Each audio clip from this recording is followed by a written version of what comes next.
মুখ্যমন্ত্ৰীয়ে এই মুহূৰ্তত স্বীকাৰ কৰিলে যে গুৱাহাটীৰ কৃত্ৰিম বানপানীৰ মূল কাৰক হৈছে USTM আৰু যোৰাবাট। গতিকে USTM আৰু যোৰাবাট যদি গুৱাহাটীৰ কৃত্ৰিম বানপানীৰ মূল কাৰণ, তেতিয়াহ'লে শিলহাকুত কিয় উচ্ছেদ কৰা হৈছিলে? শিলহাকুতটো এনেই উচ্ছেদ কৰি দিলে। আৰু আপোনালোকে নিশ্চয় দেখিছে যে গুৱাহাটীৰ কোনো কৃত্ৰিম বানপানী শিলহাকুতলৈ অহা নাই। গতিকে নৈতিক দায়িত্ব স্বীকাৰ কৰি হিমন্ত বিশ্ব শৰ্মাই আমাৰ থলুৱা লোকসকলক আচলতে মাটি ঘূৰাই দিব লাগে।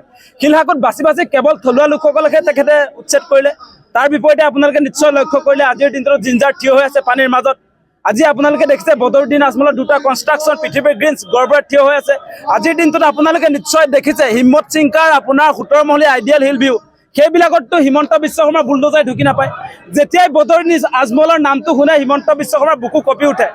আপোনালোকে নিশ্চয় দেখিছে তেওঁৰ ওচৰত গৈ পালে বুকু কঁপি উঠে। আজি জিঞ্জাৰ বহিৰাগত বনিয়াৰ, আজি জিঞ্জাৰ দেখিলে হিমন্ত বিশ্ব শৰ্মাৰ বুকু কঁপি উঠে।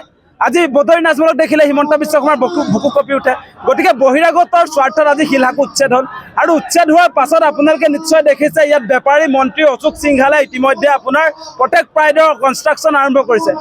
আৰু আপোনালোকক সপোন দেখুৱাইছিলে, গুৱাহাটীবাসীক সপোন দেখুৱাইছিলে যে এই দুটা পুখুৰী তেখেতে বনাব। গুৱাহাটীক বানমুক্ত কৰিবৰ কাৰণে এই দুটা পুখুৰী 2022 চনতে হিমন্ত বিশ্ব শৰ্মাই ফেচবুক হেণ্ডেলত লগাই গুৱাহাটীবাসীক কৈছিলে এই পুখুৰীত গুৱাহাটীৰ কৃত্ৰিম বানপানী জমা হ'ব বুলি কৈছিলে। আজিৰ দিনটোত এই পুখুৰীও নাই, কৃত্ৰিম বানপানীও নাই। এতিয়া হিমন্ত বিশ্ব শৰ্মাই আমাৰ থলুৱা মানুহৰ ওচৰত ক্ষমা খুজি মাটি ঘূৰাই দিবনে নাই? এতিয়াতো এটোপাল বানপানীও ইয়ালৈ আনিব নোৱাৰিলে। আজি শিলহাকুত উচ্ছেদ কৰাৰ পাছত কৃত্ৰিম বানপানী গুৱাহাটীত বাঢ়িছে। আজি নতুন নতুন অঞ্চলত কৃত্ৰিম বানপানী হ'বলৈ আৰম্ভ কৰিছে। আৰু তেওঁ নিজে স্বীকাৰ কৰিলে যে যোৰাবাট আৰু USTMৰ কাৰণে কৃত্ৰিম বানপানী হৈছে। গতিকে তেওঁ এই শিলহাকুত থকা মানুহৰ মাটি কাঢ়ি লোৱাৰ অধিকাৰ নাই। ইয়াত বাছি বাছি আমাৰ থলুৱা লোকসকলক তেওঁ মাটি কাঢ়ি লৈছে থলুৱা মানুহৰ পৰা বহিৰাগতৰ স্বাৰ্থত। আপোনালোকে দেখিলে যে অশোক সিংঘালৰ প্ৰটেক্ট প্ৰাইড যিহেতু বনিছে ইয়াত, গতিকে আমাৰ গায়ত্ৰীবাৰীৰ আজি মিচিং মহিলাগৰাকী মাটি কিয় ইয়াত থাকিব নোৱাৰে? সেই প্ৰশ্ন আজি হিমন্ত বিশ্ব শৰ্মাক উত্থাপন কৰিছোঁ।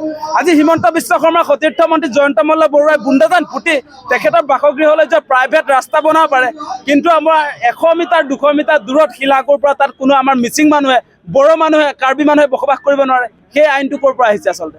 আজি থলুৱা মানুহক খেদাৰ ষড়যন্ত্ৰ কৰিছে মানে আপুনি। আজি আপুনি আমাৰ থলুৱা মানুহক গুৱাহাটীৰ পৰা খেদিব খুজিছে, সেই অন্যায় আমি মানি নলওঁ কেতিয়াও। আমাৰ ইতিমধ্যে 13জনকৈ মানুহ মৃত্যু হৈছে। আমাৰ এই মৃত্যু আমি সহজে মানি নলওঁ।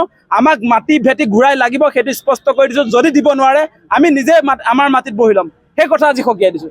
আমাক য'ত উচ্ছেদ কৰা হৈছিলে তাতে আমি বহিম, সেইটো আমি আজি আপোনালোকৰ